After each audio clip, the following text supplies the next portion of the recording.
Comienzo, y luego si se mete más gente en sala de espera, los vamos admitiendo. Bueno, muchas gracias a todos por participar de estas charlas de la Fundación. Para quienes no conocen la Fundación, les voy a comentar sus orígenes y propósitos. Fue una gran preocupación para Raquel Forner decidir cuál sería, a su muerte, el destino de sus obras y las de su marido, el escultor Alfredo Vigatti, fallecido en 1964. Estudió varias posibilidades y finalmente optó por crear en 1982 la Fundación Forner Vigatti, con miras a que la casa en la que viviera con su esposo fuera convertida en casa museo para seguir albergando las obras de ambos artistas. Esta institución sin fines de lucro tiene por finalidad promover, estimular, colaborar y o en cualquier forma intervenir en toda clase de iniciativas de carácter educacional, intelectual, artístico, científico y filantrópico. Propiciar estudios tendientes a aportar un mejor conocimiento de la obra de Raquel Forner y de Alfredo Vigatti y de las artes plásticas nacionales. Y hoy tenemos a Matilde Marín. Ella es una artista visual que trabaja en múltiples disciplinas. Su trabajo emerge de un proceso riguroso de investigación y de un argumento crítico y reflexivo sobre los acontecimientos que dejan huella en la humanidad y el rol del artista como testigo activo. Es fellow del Instituto de Estudios Avanzados de Nantes, Francia, 2020, y recibió el premio Konex de Platino como uno de los 20 artistas más destacados de la década en Argentina. Bienales de Puerto Rico, La Habana, Curitiba, Brasil, Cuenco, Ecuador, Yokohama, Japón, entre otros. Es vicepresidenta de la Academia Nacional de Bellas Artes y presidenta de la Fundación Clem en Buenos Aires. En 2010, la legislatura de la Ciudad Autónoma de Buenos Aires la declara personalidad destacada de la cultura, y nosotros le agradecemos muchísimo por estar dando esta charla. Les recuerdo, la charla va a ser grabada, se va a subir a YouTube, se va a anunciar por redes sociales esto mismo. Lo que les pedimos es que mantengan los micrófonos apagados durante toda la clase, y las preguntas se van a responder al final por chat. Muchas gracias.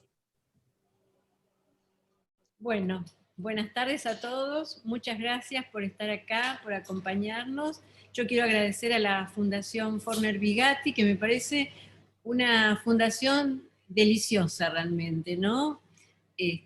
Muy encantadora, y también pensar, ¿no?, en Raquel Forner, que dejó ese legado, Raquel Forner y Vigatti, pero bueno, fue Raquel Forner, ¿no?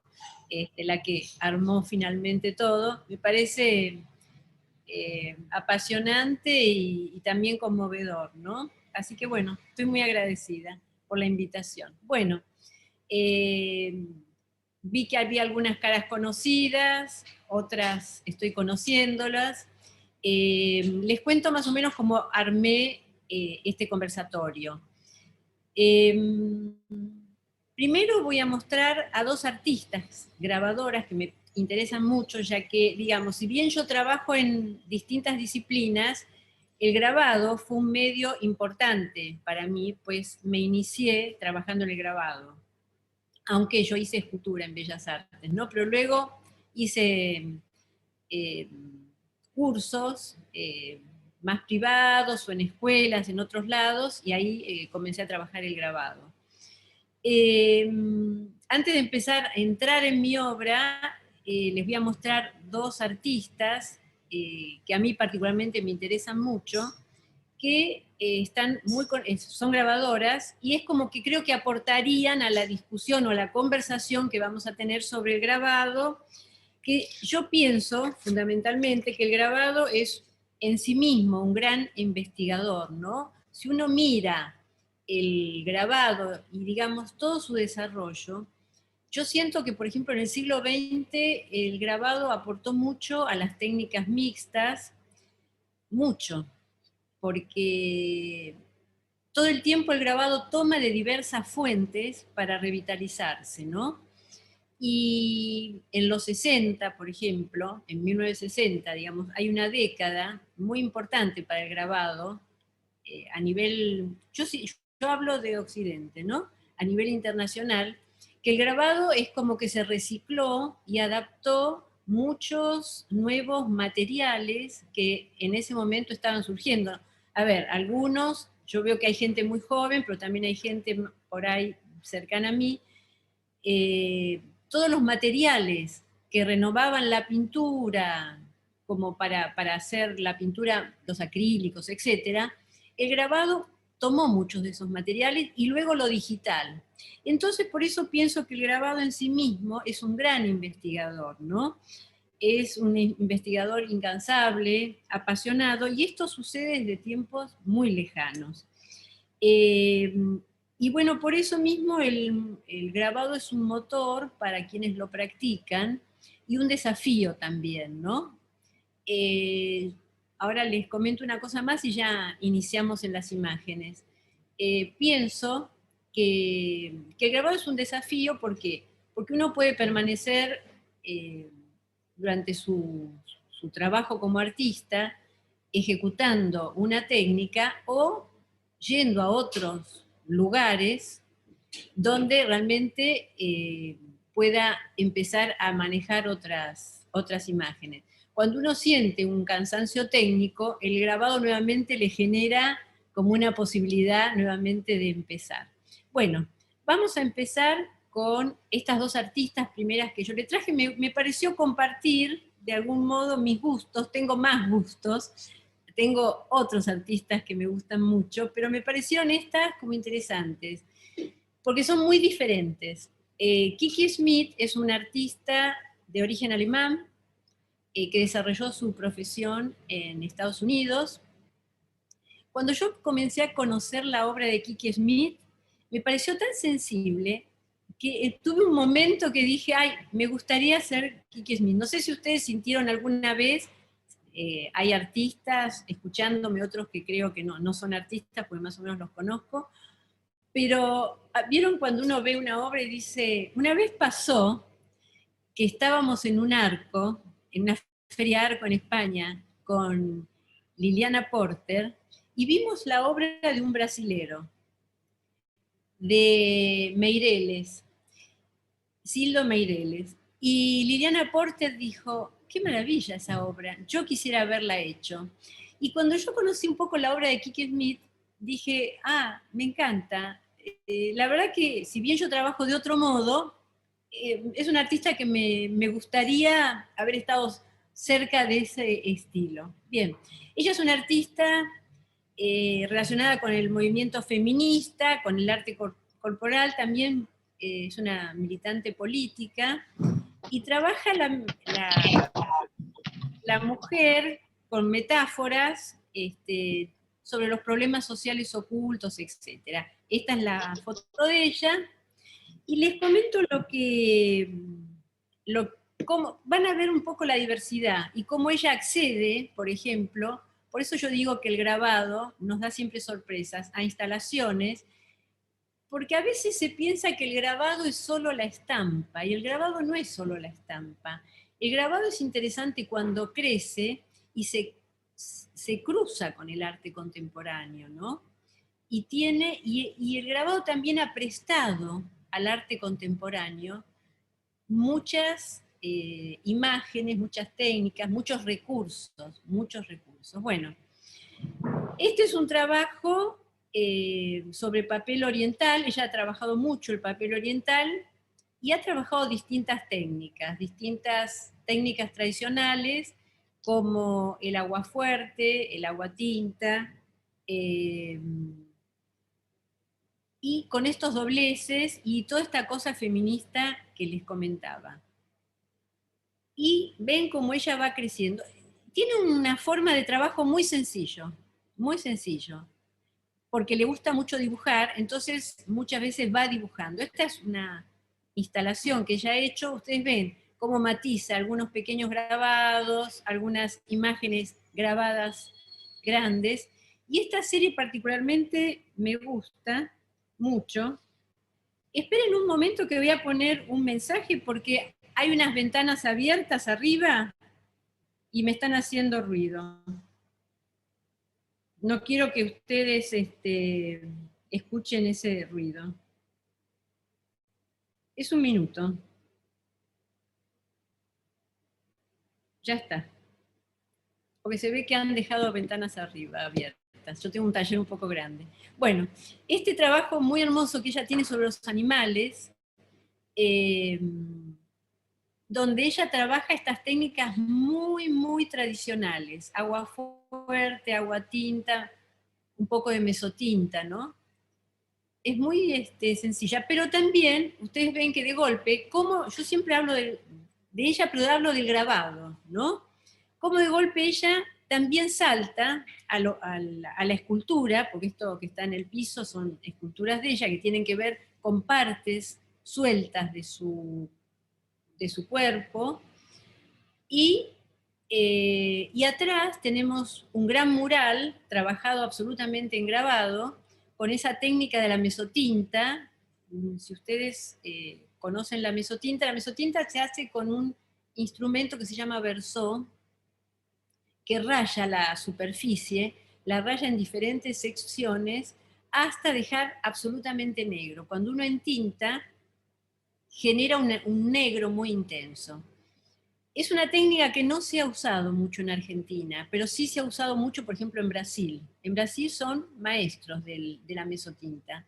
Bueno, y ese fondo negro, eso es una cosa como de casi ilustración lo que ella trabaja. Pero también, bueno, acá tenemos un grabado, pero también trabaja la escultura pequeña, y es muy interesante cómo ella crece, digamos, al tener esta imagen casi ingenua, pero lo bien, eso a veces es un arte, cómo uno puede crecer de su obra y de una disciplina a otra disciplina, y mantener una armonía, ¿no? Eso es muy interesante, cómo un artista puede ir y venir de un lado a otro manteniendo una armonía dentro de su trabajo. Esta pequeña imagen es hermosa, ¿no? Nacarada, muy bella.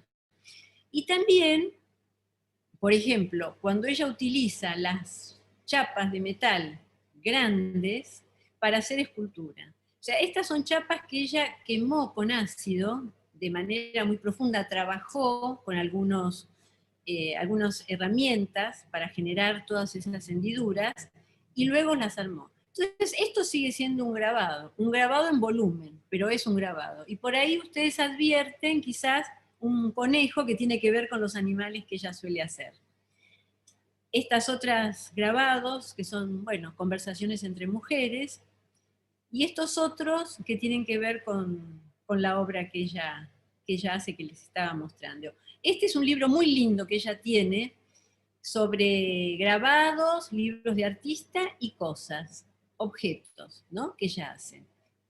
Y ven acá nuevamente el recorte del papel, como ella lo trabaja. Bueno, este es un tipo de artista que ejerce el grabado, donde va y viene del papel, del papel como soporte, a la pequeña escultura, al mural o a la instalación, como estuvimos viendo. Bueno. Esta es una artista brasilera, Regina Silveira. Es una artista muy importante a nivel latinoamericano. Yo la conozco, a Kiki Smith no la conozco personalmente. ¿Qué pasó? María Rosa... Se perdió la pantalla, ¿no? Sí. Que tenés que inhabilitar el compartir pantalla. Alguien pidió compartir pantalla. Sí. Y la tenés que tener vos. Matilde, ¿podés poner de vuelta? ¿Alguien sí está compartiendo? ¿Podés volver a compartir? A ver, tendría que... A ver. Bueno, a ver, minimizo. A ver, ahí está. Esto. A ver, esperen que tengo que volver a abrir el... Que no me abre. Ahí debería dejarte compartir. Ahí está. ¿Lo ven? A ver. No, todavía no. ¿Ahí lo ven? No, a ver. Sí, yo no podía compartir la pantalla. No, Telma Castro... Bueno, ahora se ve una enorme foto de... Sí, es una de las participantes... a ver, perdón, estos inconvenientes técnicos. Delma Ahí Castro. debería dejarte... A ver, yo cierro, voy a cerrar mi... Ahí va. Ahí estoy yo de nuevo. Sí. Bueno, a ver. ¿Qué hago? Comparto. A ver, Ahí empiezo. está. A ver, Tenés Ahí que está. poner ahora sí. Ahora Sí. sí, ahora sí, ahora sí. Había que hacer un proceso. Perfecto, gracias. Perfecto. No, Ahí. sí, ahí está. Ahí estamos con Regina Silveira. Bueno, bárbaro. Sí, había que cerrar y volver a abrir. Bueno, siempre es mágico estas situaciones del Zoom. Bueno, entonces les contaba, Regina Silveira es la otra artista que les quería mostrar antes de ingresar a la obra mía. Regina Silveira es una artista muy destacada a nivel latinoamericano y ella de origen, si bien también es pintora, fundamentalmente es grabadora.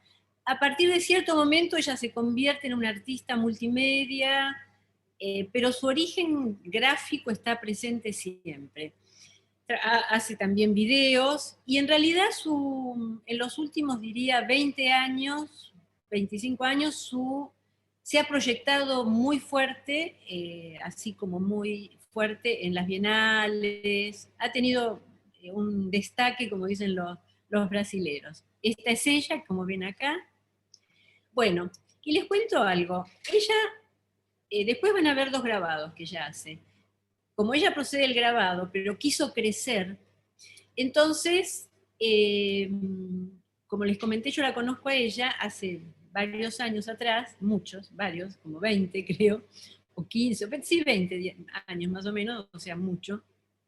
En uno de sus viajes a Buenos Aires, ella me planteó, yo estoy en una necesidad de cambiar lo que yo estoy trabajando.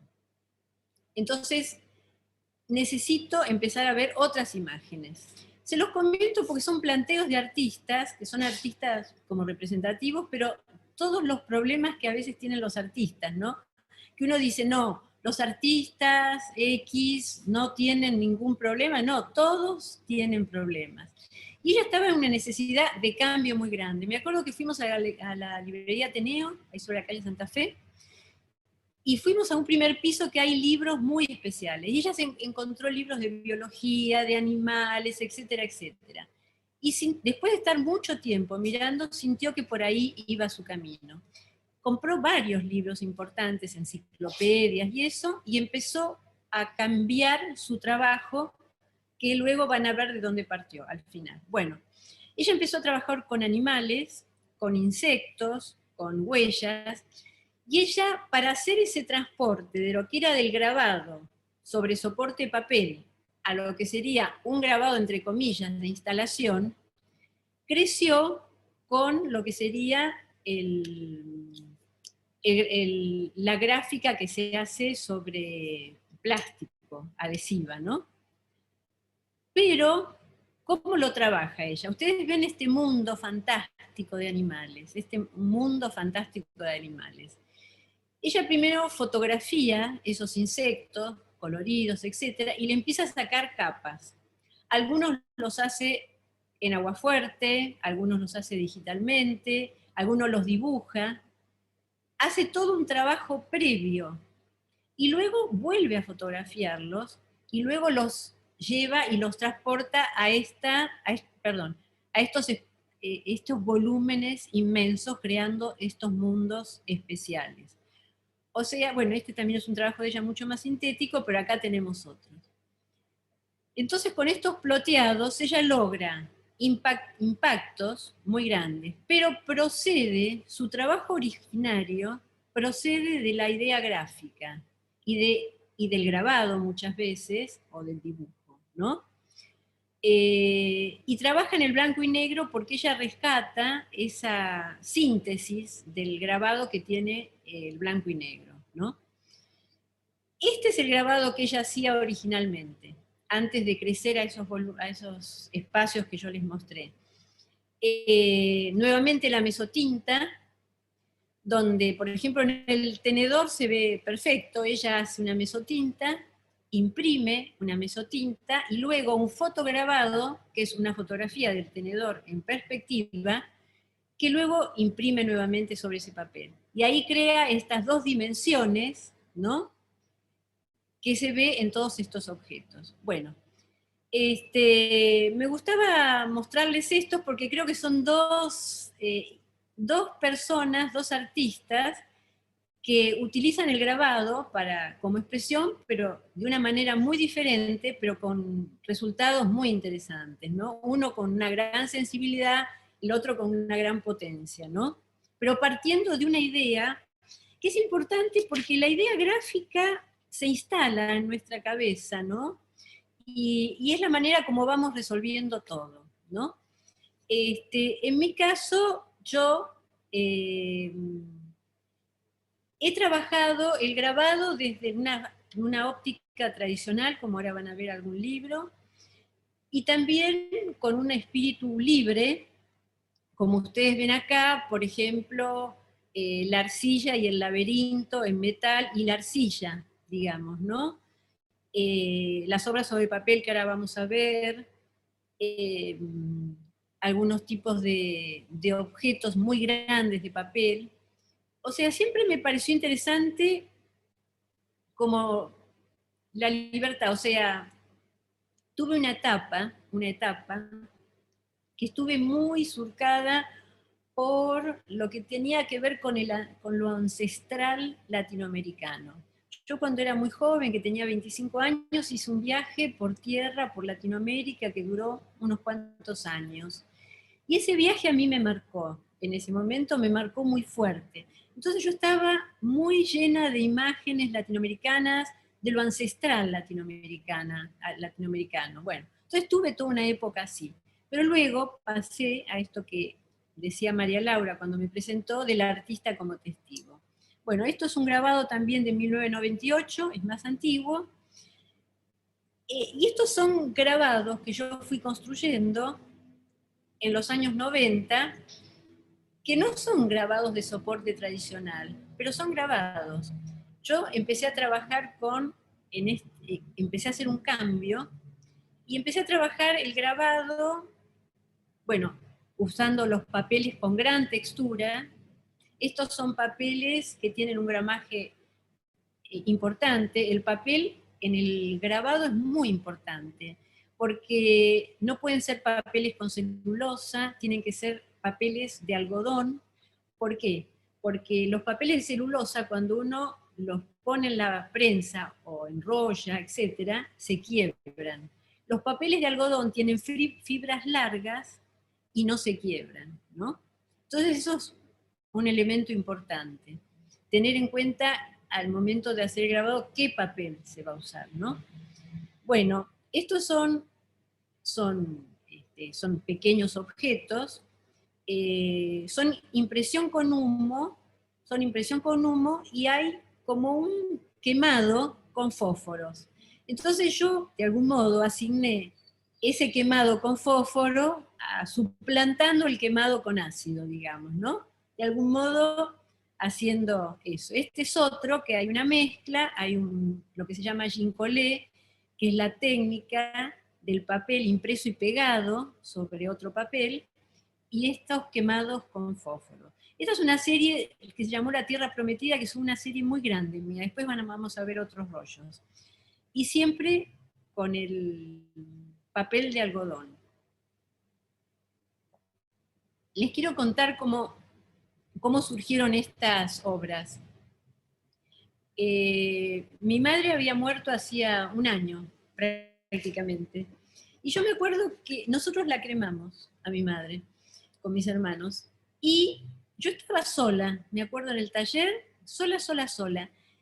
Y fue una cosa instintiva que comencé a trabajar con el fuego y con el papel. Entonces es impresionante muchas veces cómo se nos impone la vida misma para poder armar obra, ¿no? O sea, fue pocas veces me pasó esto, pero pasó, ¿no?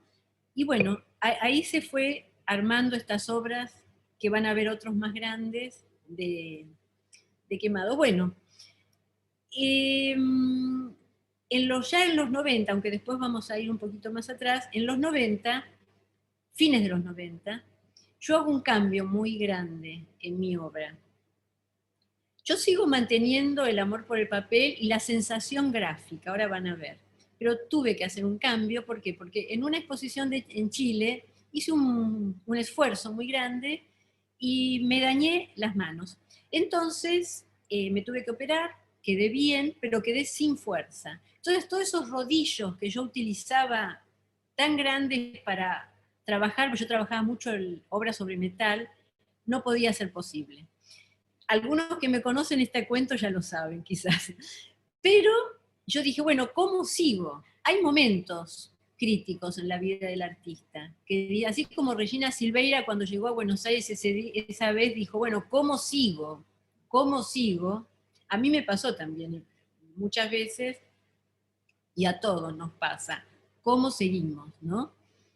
Bueno, entonces yo recordé que yo había hecho fotografía cuando estaba haciendo Bellas Artes, inicié este trabajo que se llamó Juego de Manos, que lo hice en diversas situaciones. O sea, hice una sesión muy larga de fotografía con un técnico en fotografía, porque necesitaba que fueran mis manos, había todo un símbolo, pero a su vez Juego de Manos tenía que ver con los símbolos ancestrales, con ese juego de manos que nos viene desde la prehistoria, que era un medio de comunicación, yo todavía seguía surcada con esa idea ancestral, y estas son parte de las obras que hice. Fue una serie que me dio muchas satisfacciones y que la trabajé de miles de maneras. O sea, estas son serigrafías que las hice en un taller de un artista que probablemente conozcan, Andrea Mocio, una excelente artista que tiene un taller de serigrafía muy bueno. Entonces, y esto es lo que se llamaría serigrafía de autor.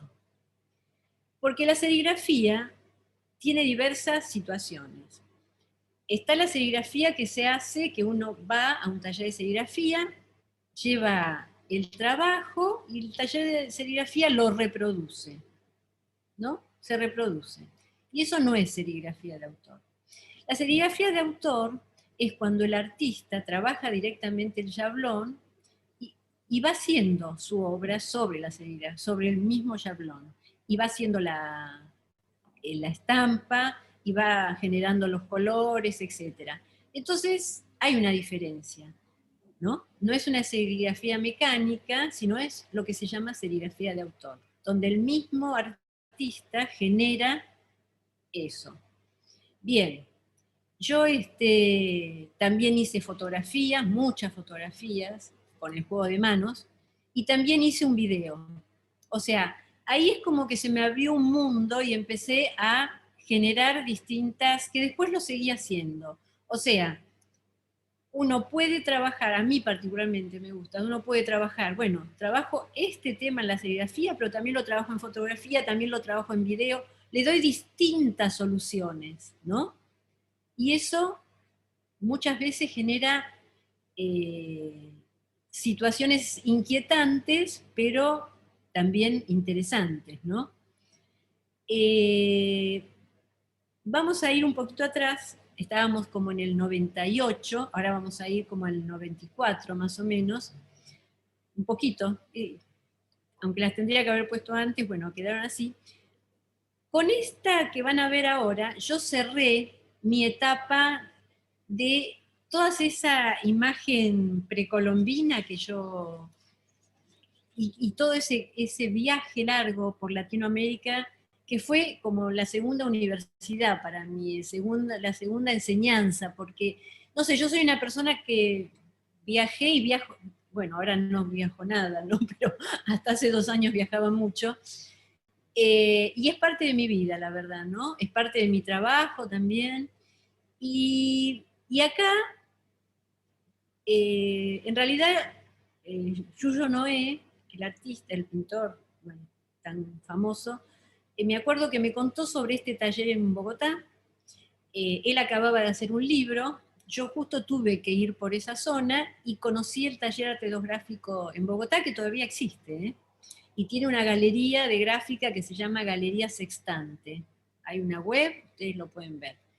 Bueno, es un taller absolutamente bohemio, pero magistral, y presenté un proyecto que se llamó Mitos de Creación para hacer un libro de artista, y lo aceptaron.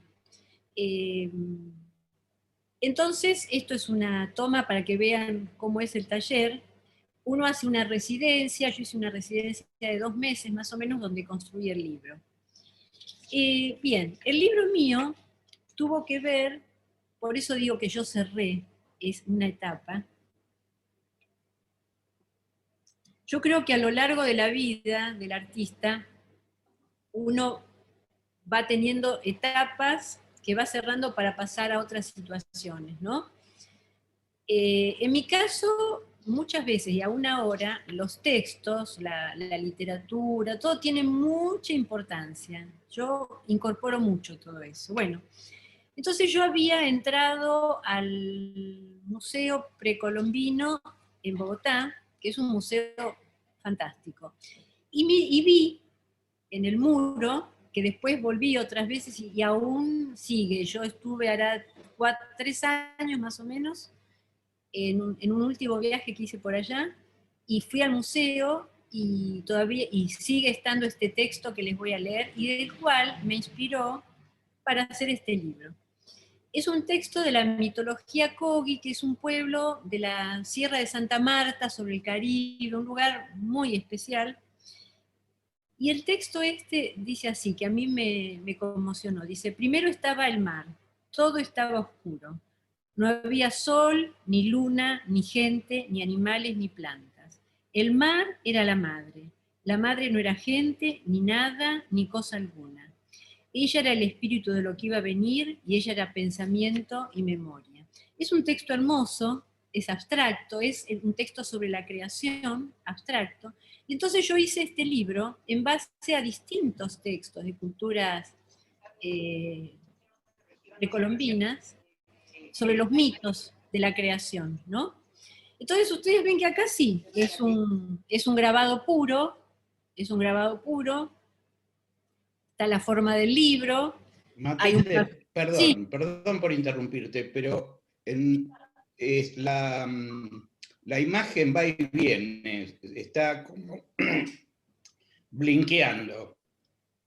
No sé si le pasa a los demás. No sé, yo la tengo fija, ¿eh?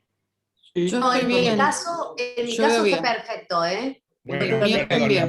perdonen la interrupción, Es mi caso. Silvio sos, ¿no? Sí. Bueno, yo la tengo. Perdónenme.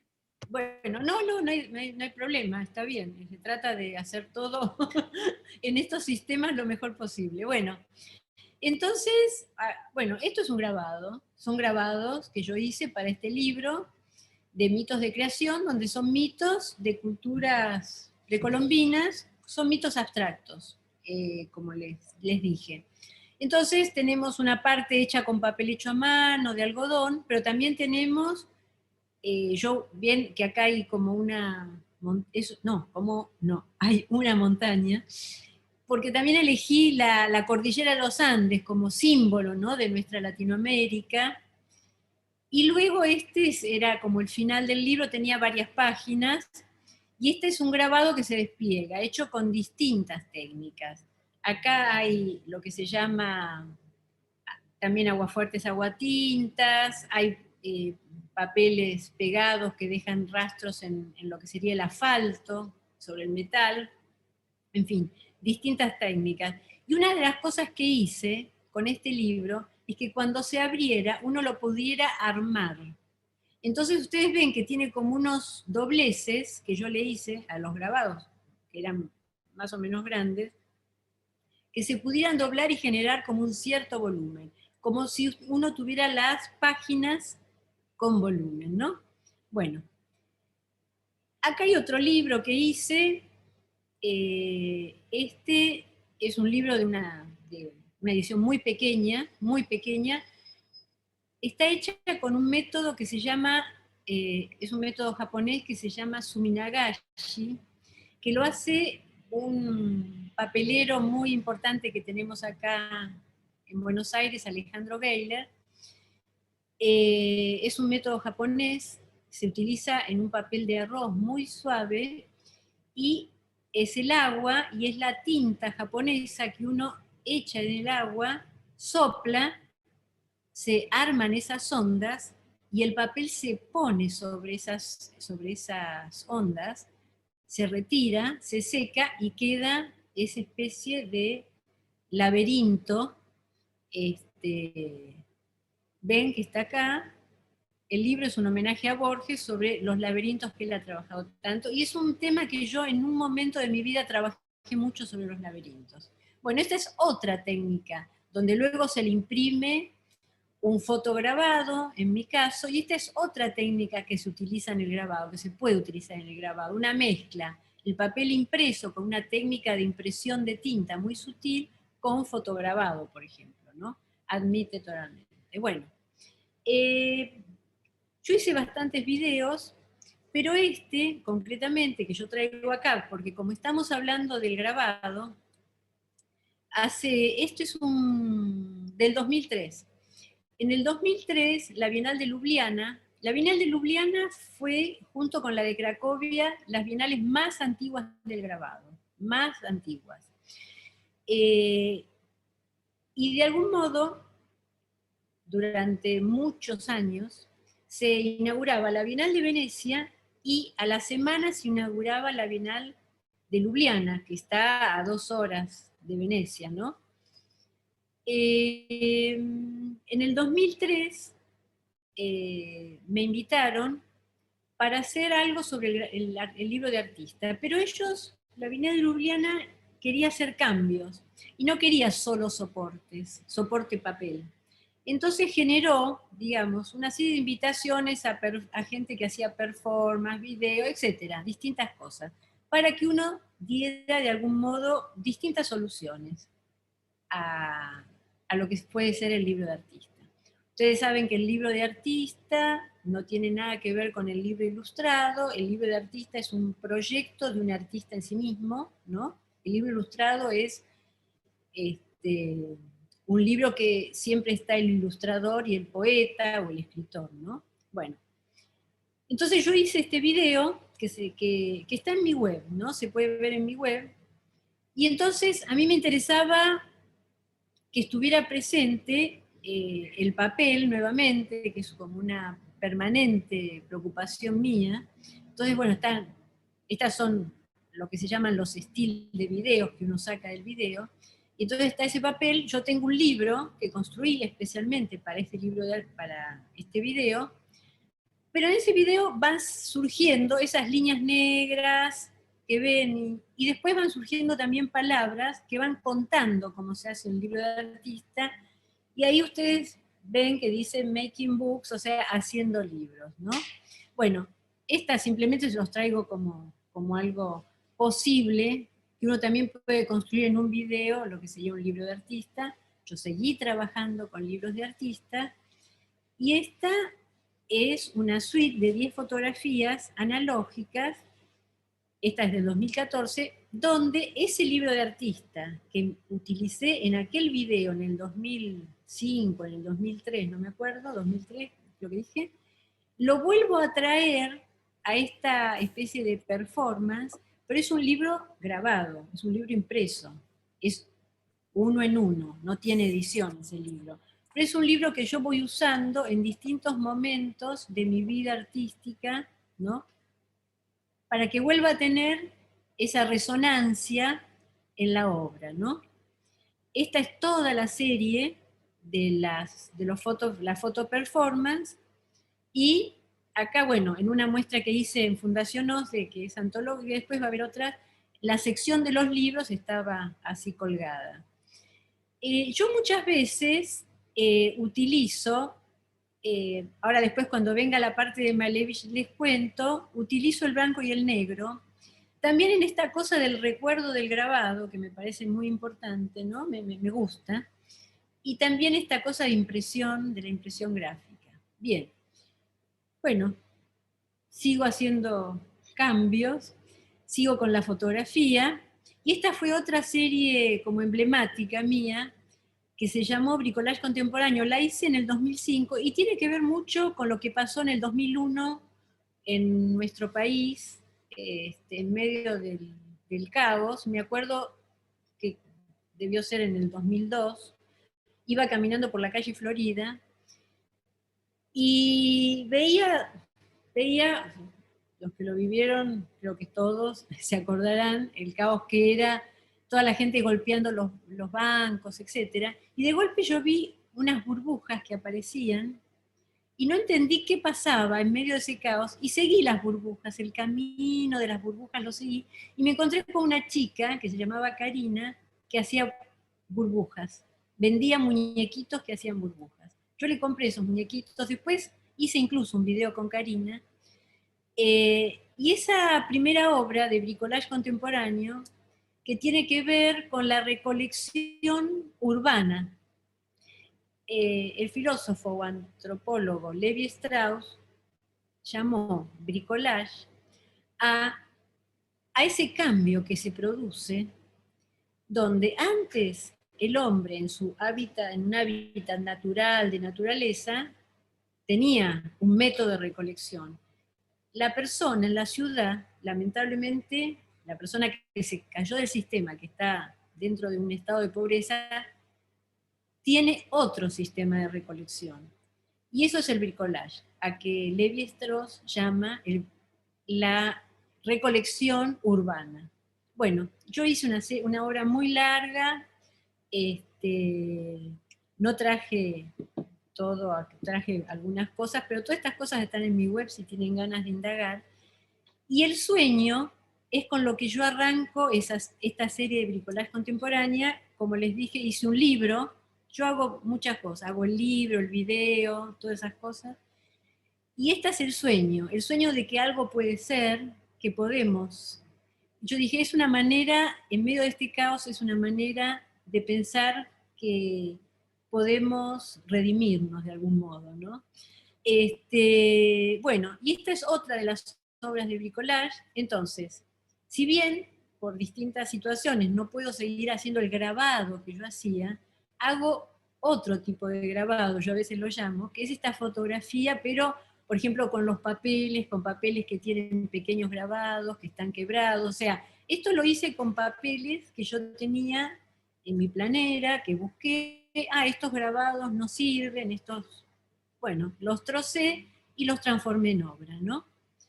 Y esta es una parte de una exposición, son obras grandes, de grandes dimensiones, tienen 1,25 m por 1 metro, y ustedes ven ahí la burbuja, ven el diario de la mañana, el pluribol que se utiliza que usamos nosotros los artistas, y la fragilidad del momento que vivíamos en ese momento en Argentina, ¿no? Bueno, ahora vamos a obras más cercanas.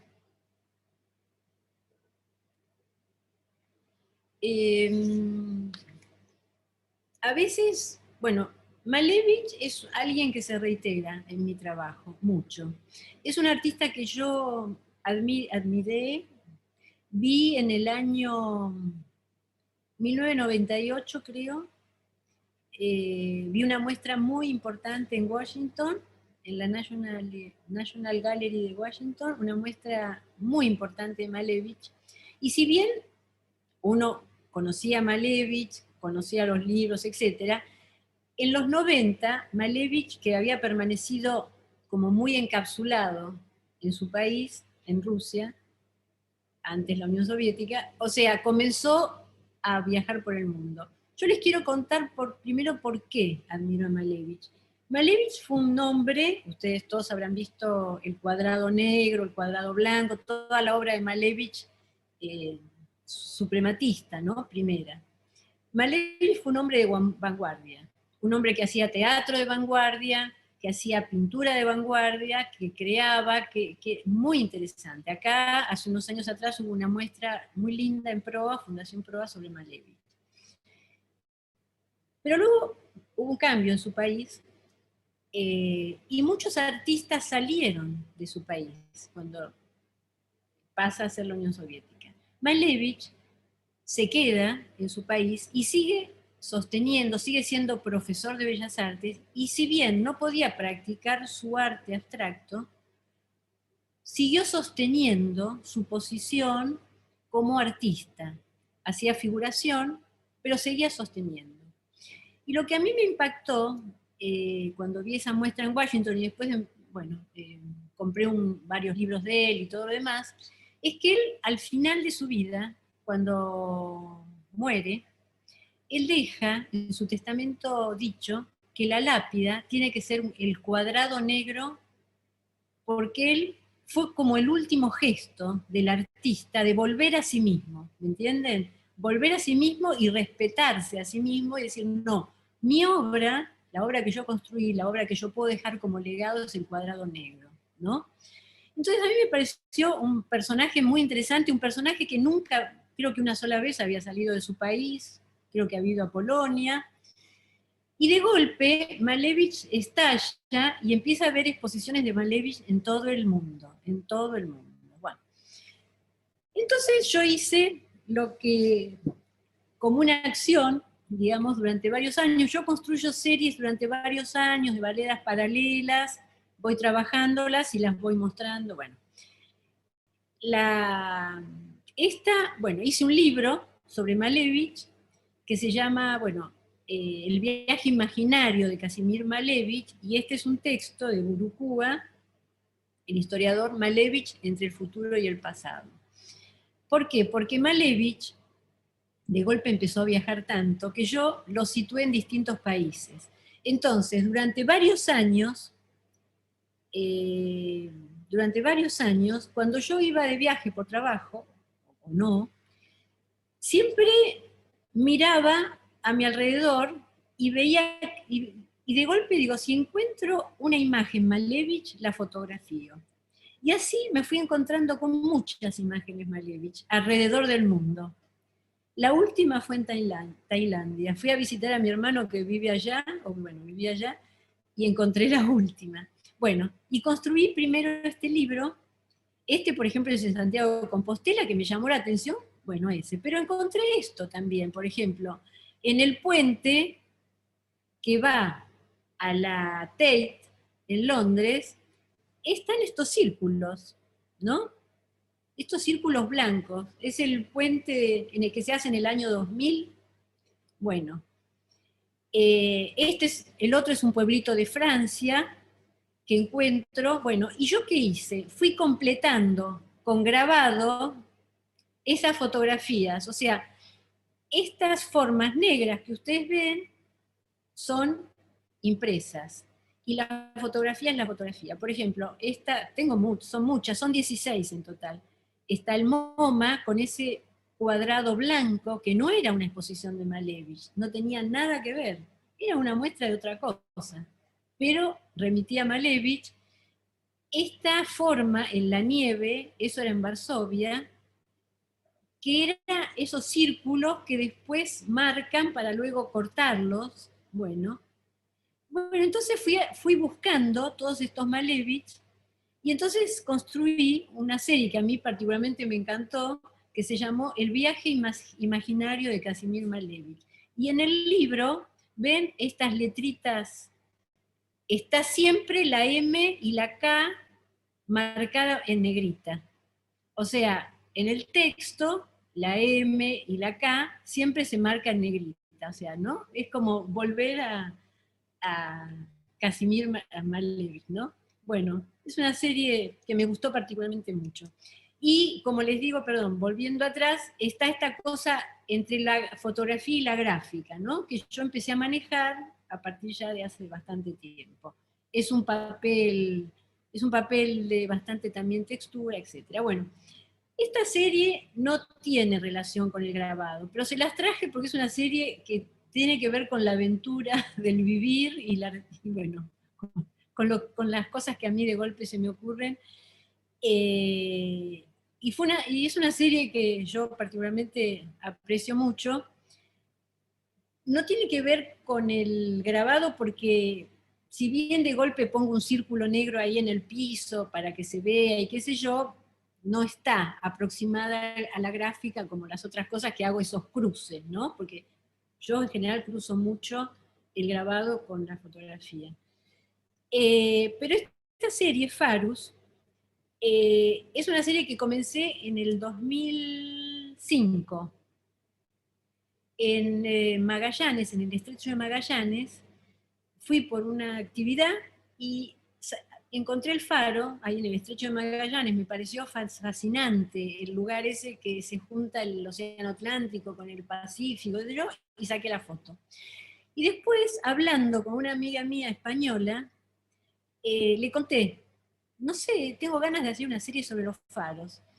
Y ella me dijo, bueno, si vas a hacer una serie sobre los faros, tenés que ir al faro de Víctor Hugo en la isla de Guernsey, en el Canal de la Mancha. Bueno, y empezó una historia mía con los faros. ¿Por qué? Porque la palabra farus, en griego antiguo significa el destino que guía,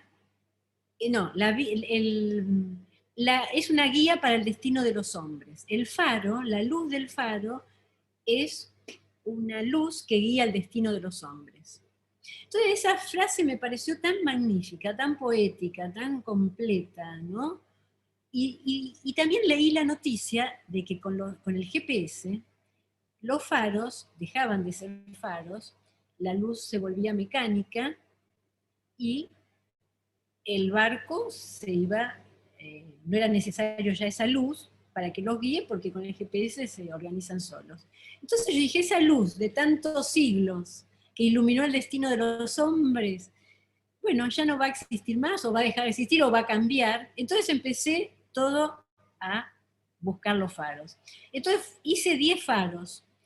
La terminé en el 2015, me llevó 10 años la serie, más o menos. Por eso les digo que voy superponiendo series. Pero, por ejemplo, en esta cosa obsesiva mía del grabado, por ejemplo, yo finalmente llegué a la isla de Víctor Hugo, donde este es el faro de Víctor Hugo, en la isla de Guernsey, que queda en el Canal de la Mancha, y cada faro tenía que tener una historia. O sea, yo no me conformaba con ir a sacar la foto de un faro, me parecía que ese faro atrás tenía que tener una historia. Entonces, por ejemplo, en el caso de Víctor Hugo, no les traje todos los faros, les traje este. Víctor Hugo se va de Francia porque está en conflicto político con Napoleón en ese momento, Napoleón III creo que era, pero se muda cerca de Francia, pero se muda a una isla inglesa. Y este faro es el faro que cuando uno está en el estudio de Víctor Hugo en esa isla, él vivió muchos años allí. Él escribía y levantaba la vista y veía el malecón del faro y el faro. Entonces, por eso está tan presente en sus novelas esta imagen del faro de la isla de Guernsey. Bueno, yo lo fui a ver, hice un faro en Australia, qué sé yo, hice varios. Pero que cuando los procesé, que dije, voy a hacer como si fueran grabados antiguos ingleses, por ejemplo, ¿no? Entonces, si uno mira toda la textura de este faro, está todo muy apretado fotográficamente trabajado, ¿no? Entonces da una sensación que uno está viendo un grabado, que ¿vieron los grabados ingleses antiguos? Que estaban incluso iluminados. Entonces, bueno, todo ese faro, entonces siempre, por eso les digo que de algún modo, por encima, siempre está sobrevolando esta historia del grabado, ¿no? Tratando de buscarle esas similitudes. Hice un video, que está también en mi web, que es el Atlántico Sur, que es el faro, que esa sí fue una aventura importante. Yo había hecho todos los faros, y me quedaba el faro del fin del mundo. El faro del fin del mundo es el que significa, ahora no me acuerdo el escritor, bueno, es el faro del fin del mundo, es el único faro que está fuera de continente. Julio Verne. Julio Verne, ahí está, ese porque tenía los nombres así cruzados. Julio Verne, exactamente, gracias. Bueno, entonces, yo dije, no puede ser que el faro, que el único faro en el mundo que esté fuera de continente, que haya sido grabado en el inconsciente colectivo de la humanidad, como el faro del fin del mundo, que haya dado toda esa magia de literatura a Julio Verne, etcétera, etcétera, no lo puede hacer. Entonces busqué las miles maneras para llegar, porque está en el Atlántico Sur, La isla de los estados. es en la isla de los... ¡Ay, Lucía! ¿Cómo te va? Sí, la isla de los estados. Está en la isla de los estados, en línea hacia el sur con la isla Malvinas, las Islas Malvinas, pero está mucho más al sur. Bueno, finalmente había conseguido un barco, qué sé yo, bueno, al final conseguí una avioneta que manejaba un tipo, me lo pagó un coleccionista este viaje, que tenía la serie y quería el último, así que me vino bárbaro. El piloto había sido un piloto de Malvinas que tenía permiso para sobrevolar porque es todo territorio argentino militar, a ciertas zonas, no se puede, o sea, hay que tener un permiso.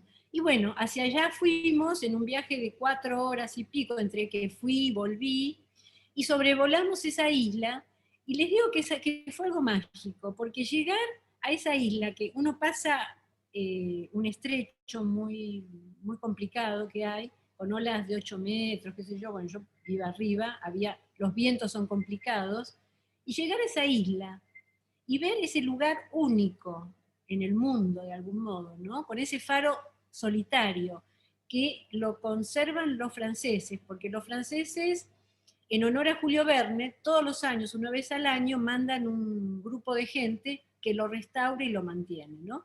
Bueno, me impactó y eso hizo que terminara mi serie, Farus, que tiene esa cosa poética de la luz que guió el destino de los hombres, ¿no? Y bueno, el video tiene esa cosa de esa luz que se prende y se apaga, y esa soledad infinita del sur argentino, ¿no? De los mares en los extremos, ¿no? Bueno, ahora volvemos a un poco las cosas gráficas. Es otra serie de las últimas que he hecho. La última muestra de esta serie la hice en el 2019, aunque anduvo paseando por algunos lados. Y esto nuevamente se inicia durante una época en mi casa había periódicos de distintos países. La empecé como en el 2010 más o menos.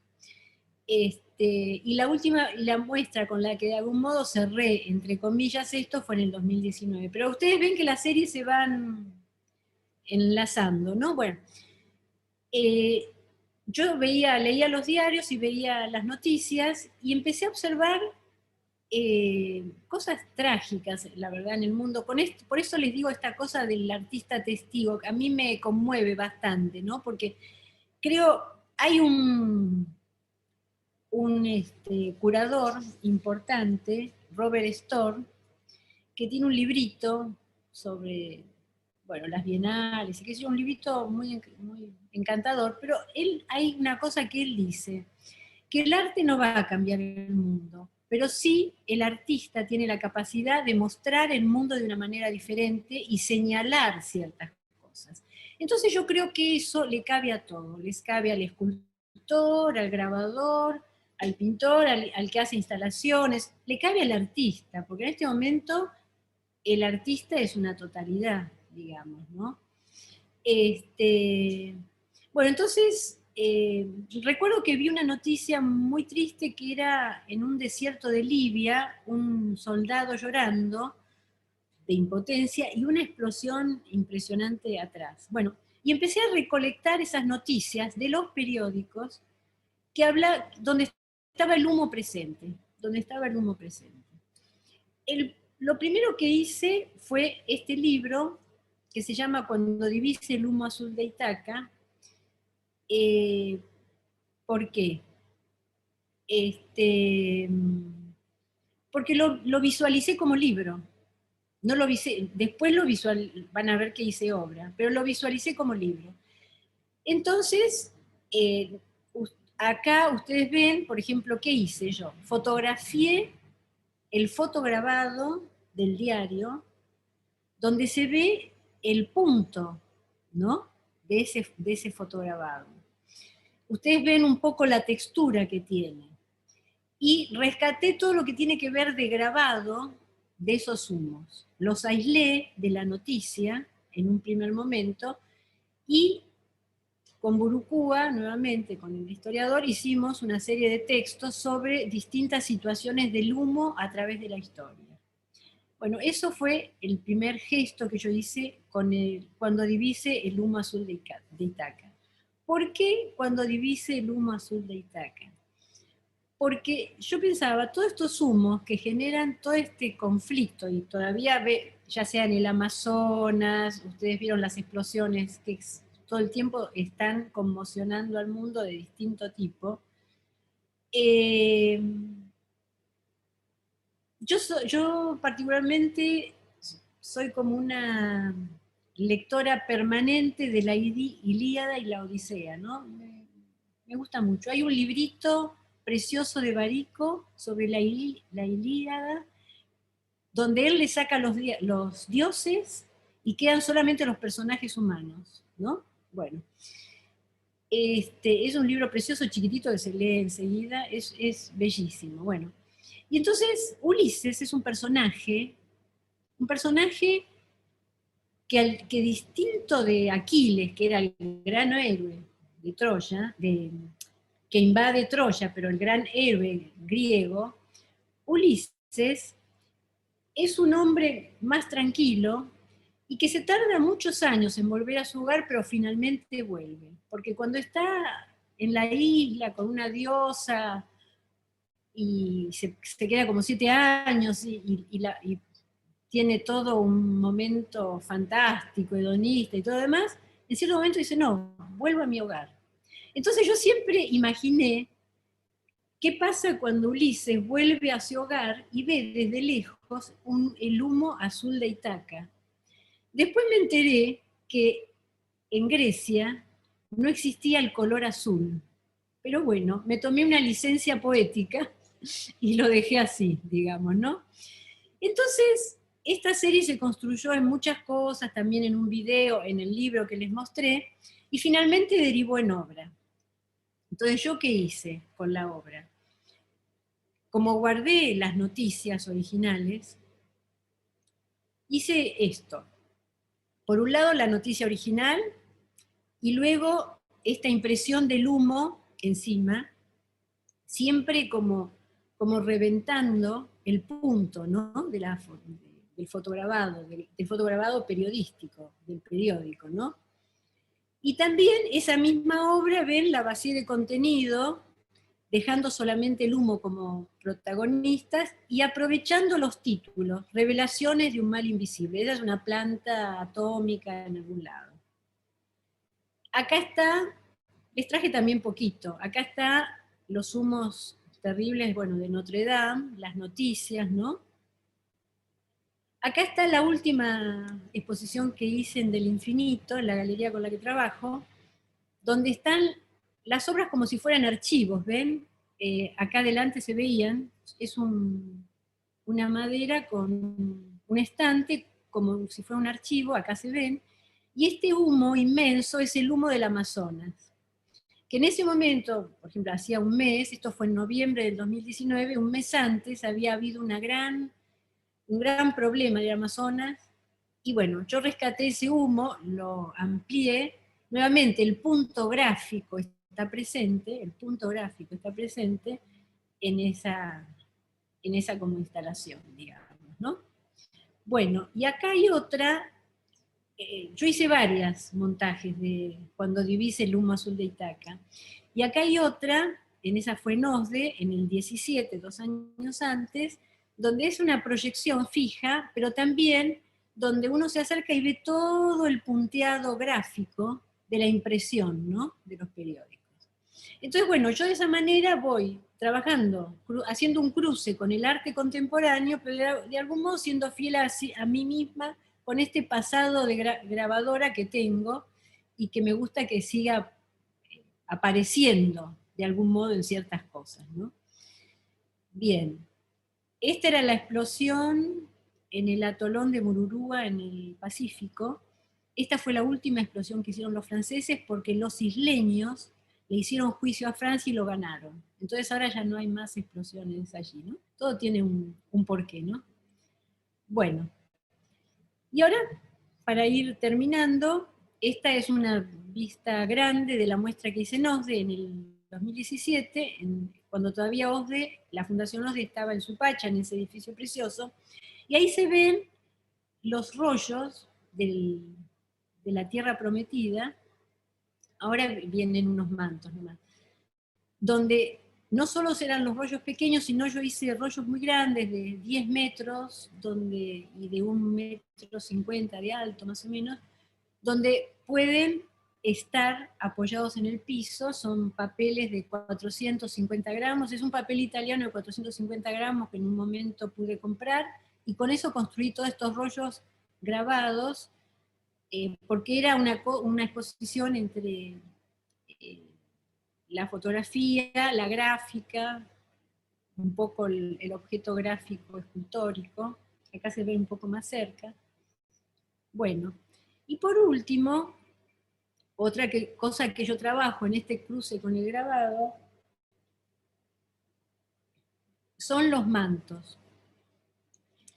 Yo empecé a trabajar en el 97, hice el primer manto, y lo sigo trabajando hasta ahora. Es algo permanente en mi obra. Son lo que yo le llamo los mantos de protección.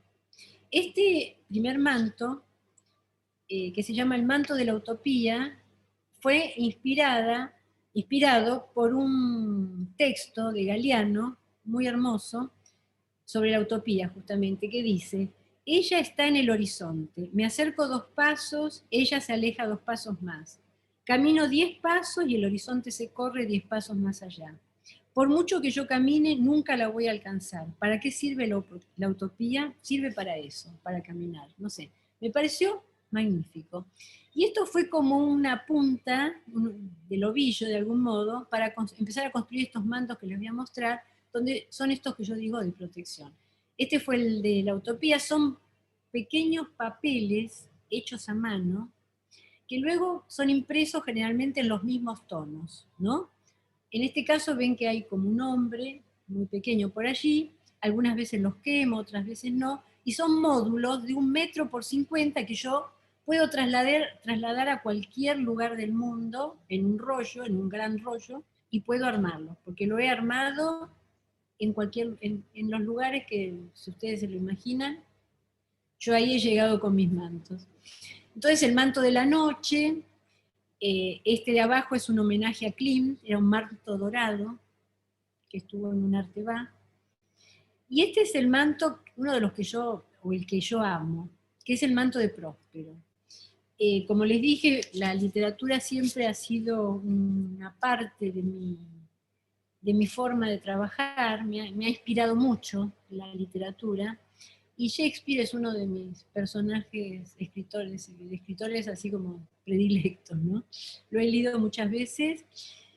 Y el manto de Próspero es la última obra, es La Tempestad, la última obra de él, donde Próspero, el personaje, que es sacado de su tierra, vuelve a su tierra y se envuelve en este manto y permanece invisible ante sus enemigos, ¿no? Entonces, este es el manto de Próspero, que nuevamente son estos mantos de protección, el manto que usaba Próspero para poder recuperar su reino, ¿no? Este es un manto muy grande. Los mantos generalmente tienen de largo 8 metros, 12 metros, son muy grandes, justamente por esos módulos que yo les digo, que puedo ir armando y generar espacios grandes. Siguen siendo esos papeles con pequeñas impresiones de grabado y que generan una cosa así como muy impactante de color, ¿no? Muy impactante. Y por último, para terminar, a ver, estamos bien, cierro con un pequeño texto de Kobafis, un escritor griego maravilloso, que se llama, bueno, que es el verso 2, bueno, de alguno de sus escritos, y que dice: enrollar el mundo alrededor de nuestros dedos como un hilo o una cinta con la que jugase una mujer que sueña en la ventana. Una cosa muy, muy poética, y atrás está la obra, que vieron por ahí un poquito adelante, que es Miranda, la hija de Próspero, de este personaje del manto rojo, Miranda, que de algún modo rescata, ¿no? Ayuda a rescatar también a su tierra, digamos, de algún modo, ¿no? Bueno, entonces, esto, esta es la web, si alguien quiere mirarla, darle una mirada, y mantengo, salgo de la pantalla si quieren, y si tienen alguna pregunta o algo, podemos, puedo contestarles. Como me dijeron que hay 34 preguntas o 34 cosas. Ahí está Irene Bercero, sí, ahí la veo. Ahí la veo. Bueno, saludo a todos los que conozco y a los que no conozco, ahora los tengo acá en pantalla, a ver, voy a seguir mirando. Hay un montón de gente. Marta Penós también. Veo mucha gente conocida, qué divino. Me encanta. Perdón, Matilde, me tengo que desconectar, pero me encantó la charla. Muchísimas gracias. No sé quién sos. A ver. Marta. Marta, sí, ella es una persona muy ocupada. La verdad que le agradezco. No, por favor, al contrario, gracias a vos. Gracias, Marta. Acá veo que hay muchísima gente. ¿Hay alguna consulta? Acá voy a mirar. Sí, acá me dicen, me parece que ya que te alejaste bastante del grabado original clásico, igual queda el elemento de la reproductibilidad de la obra, es cierto, que siempre fue considerado un elemento negativo del grabado. ¿Cómo lo veo? ¿Son únicas tus obras o hay reproducciones? Bien, el tema de la reproductibilidad me parece importante a sostener, porque en realidad el grabado tiene... Eso lo distingue al grabado de las otras disciplinas, la reproductibilidad. Entonces, yo pienso que aunque se hagan 2 estampas, está bien, y si hacen 5, mejor. Estamos en un momento donde, bueno, qué sé yo, en los 80, que fue el boom del grabado, en otros lados, acá también, se hacían ediciones de 70, 100, ¿no? Por ejemplo en Brasil, digamos, yo me acuerdo. Pero la reproductibilidad es algo, porque el grabado en sus orígenes habla de democratizar, de que es una técnica que democratiza el arte, ¿no? Y esto muchos lo siguen sosteniendo, ¿no? Por ejemplo, Silvia Dolinco, que es una teórica muy importante de grabado hoy en día, ella lo sostiene, la reproductibilidad. Yo de algún modo hago 5, o sea, yo en mis fotografías gráficas, como yo las llamo, hago 3 originales, 2 pruebas de artista. Y sostengo esa cosa de la reproductibilidad, ¿no? Hay algunos artistas, por ejemplo, como Andy Warhol, que él hizo mucha serigrafía, mucho grabado, pero él hacía distinto. Él tomaba, vamos a poner la cara de Marilyn Monroe, y entonces hacía lo que se llama como la prueba de estado, digamos, ¿no? Porque entonces él hacía una edición de 10, digo cualquier cosa. Entonces la primera era verde, la segunda era azul con los labios rojos, la tercera era violeta con los ojos azules, pero la matriz siempre era la misma, ¿comprenden? Siempre era la misma la matriz. Entonces, por ejemplo, esa es una manera de variar el grabado manteniendo la reproductibilidad, ¿no? Esa es una forma, ¿no? Bueno, a ver si hay otras preguntas, esperen. Ahí no veo mucho. Bueno, hay muchos saludos. Muchos saludos. Muchos saludos y besos. Muchos saludos, muchas gratitudes. Bueno, sí. Una sola pregunta más. Sí. En la serie de Farus, ¿las luces que se ven en las impresiones están manipuladas digitalmente o son Yo reales? saqué, no, a ver, yo es así. Yo hice la foto de los faros de día, después volví y hice la foto de los faros de noche, donde saqué la luz, y después saqué en 3 momentos del día. Por ejemplo, a la mañana que había buena luz, al atardecer y a la noche, ¿no? Donde se prende el ojo del faro. Y luego lo que después hice, un empalme, donde esa luz que yo saqué, la moví al faro, digamos, de día, digamos, de una hora intermedia, ¿no? La rescaté, hice el paso, ¿no? Esa es la serie que para mí, salvo esas cosas que yo traté de hacer de los grabados ingleses y todo eso, tiene menos relación con el grabado, ¿no? Lo que pasa es que tiene relación con la aventura, ¿no? De algún modo, que me gusta, ¿no? Porque vieron que la mayoría está como construida en viajes y todo eso, ¿no? Matilde, acá te dice Julio, ¿podemos hablar de un grabado expandido y transversalidad disciplinar? ¿Sigue siendo grabado pensado en el Salón Nacional? Pensando en el Salón Nacional. Julio Morwell debe ser, ¿no? Sí. Un grabado expandido, ¿en qué sentido, por ejemplo? ¿Expandido en la técnica? O sea, ¿de qué manera él piensa expandido? No sé, ¿dónde está lo de Julio? En el chat. A ver, voy a buscarlo. Bueno, acá Ahí estoy. veo, Ahí está Julio.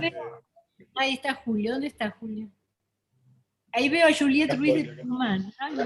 Ahí está Julio. Bueno, a ver. Un grabado expandido. Julio, a ver, Matilde, aclárame. te preguntaba si en relación a la técnica que vos planteás con técnicas, ¿no? El hecho de salir de los límites del grabado tradicional.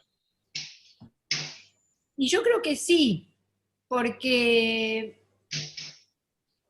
lamentablemente todo tiene que ver quién juzga. O sea, quién juzga. Porque si te juzga un jurado que piensa que el grabado puede ampliar sus horizontes, juzga de un modo. Si te juzga un jurado que piensa que la tradición es lo importante, es otra mirada, ¿no?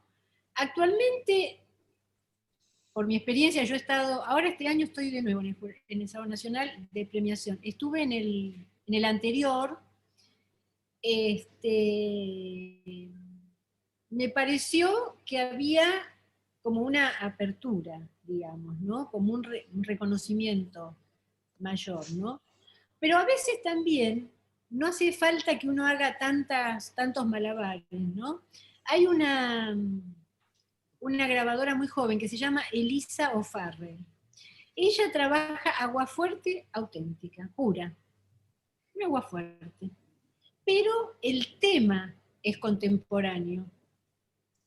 Entonces ella, por ejemplo, ella hace, yo estoy poniendo un ejemplo, ella hace fotografías de casas abandonadas, ¿no? Y luego la lleva al grabado aguafuerte tradicional y luego arma como unas instalaciones con muchas de esas casas. Entonces, está trabajando con una técnica tradicional, pero el tema lo lleva a otro punto, ¿no? A otra cosa. Entonces, bueno, a veces eso funciona. Yo creo que estamos en un momento que en el grabado hay una apertura muy grande, ¿no? Yo creo que ahí está la valoración de lo tradicional, y por ejemplo, hubo una muestra que si la vuelven a abrir, se las recomiendo que vayan, en la Casa del Bicentenario, trabajado con obra que tiene el Museo del Grabado, parte de la colección del Museo del Grabado, que la curadora fue esta mujer, Silvia Dolinco, que yo considero que es como la única teórica del grabado que hay en este momento. Y esa muestra justamente contempla todo, ¿no? O sea, que yo creo que contempla el arte digital, el arte objetual grabado, lo tradicional, mucho el grabado que vos también hacés, Julio, de color, ¿no? A veces yo pienso que tiene que ver la imagen, ¿no? Si uno logra insertar una imagen que nos hable de cosas, ahí cualquiera sea la técnica, la obra funciona, ¿no? Diría eso, ¿no? Sí, gracias. O sea, el planteo era por estas conversaciones que se están dando desde el Palais de Glass, del Salón Nacional, y las no discusiones, el debate que se arma en cuanto a si disciplinas sí, disciplinas no, la interdisciplinaridad, si hay que mantener las disciplinas tradicionales, modernas del siglo XIX, o si hay que empezar a pensar en otras alternativas. Y por eso la pregunta en función de tu producción artística, ¿no? Que cruza justamente con otras disciplinas. Claro. Por ahí venía la pregunta, ¿no? A ver, bueno. Claro. Y bueno, lo que pasa es que todo, yo creo que tiene que ver con lo que uno como artista elige para que te represente. Qué sé yo, Di Stefano, por poner un ejemplo así, a ultranza, Di Stefano, el escultor Di Stefano que trabaja con resina, sus imágenes son absolutamente casi griegas a veces, ¿no? Pero él trabaja con un material que no es tradicional, que es la resina, ¿no? Entonces está esa cosa intermedia que el artista se puede tomar las licencias, para eso crea. Porque si uno se queda, o sea, el artista tiene la capacidad de crear, ¿no? Y es fundamental esa capacidad de crear, ¿no? A mí me mandaron para esas conversaciones con el Salón Nacional, pero no sé, no tengo mucho tiempo y decidí no entrar. Ya voy a tener el jurado dentro de poco, que va a ser un lío, así que... Bien, bueno. Claro, es que justamente pensando en eso, ¿qué se va a hacer? Claro. Perdón, continúe. Acá te hacen una pregunta más, perdón, Matilde. Sí. ¿El cambio de color sobre una misma imagen quita valor a la obra? Una pregunta de Leonora. No, para nada. O sea, existe en el grabado la iluminación también, que lo han practicado muchísimos artistas. Picasso, por ejemplo, por decirlo. O sea, lo que hay que hacer, vamos a poner esto que yo dije de Warhol, siempre hay que saber, el grabado tiene esa nomenclatura abajo, y si uno salva abajo las cosas, es como que deja un registro de lo que hace, ¿no? Está lo que se llama edición variable, ¿no? Edición variable, E/B corta, que eso me lo enseñaron en la Library de Washington, la curadora de la Library, que me contó que cuando ellos en